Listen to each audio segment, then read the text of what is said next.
জাহাঙ্গীরনগর বিশ্ববিদ্যালয়ের ছাত্রী হলের একটি কক্ষ থেকে বহিরাগত এক যুবককে আটক করে নারী শিক্ষার্থীরা। পরে তাকে শাড়ি এবং টিপ পরিয়ে দেয় ক্ষুব্ধ শিক্ষার্থীরা। তারা জুতা পেটা করে ওই যুবককে পুলিশের কাছে হস্তান্তর করে। গতকাল মধ্যরাতে নবাব ফয়জুন্নেসা হলে এই ঘটনা ঘটে। আটক যুবকের নাম আশরাফুল আলম পারভেজ ওরফে যাযাবর পারভেজ। তার বাড়ি চট্টগ্রামের আগ্রাবাদের ডাবল মোরিং থানায়। বর্তমানে গাজীপুরে থাকে। 52 ব্যাচের নাটক ও নাট্যতত্ত্ব বিভাগের শিক্ষার্থী অর্পা খন্দকার চাঁদনির মাধ্যমেই হলে উঠেছিলেন বলে দাবি করেন পারভেজ।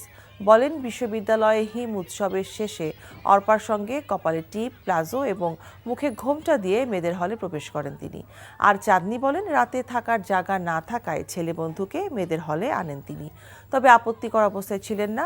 এদিকে ক্যাম্পাসে ছাত্রী হলে নিরাপত্তা বিঘ্নের প্রতিবাদে মধ্যরাতে বিক্ষোভ মিছিল করে শিক্ষার্থীরা।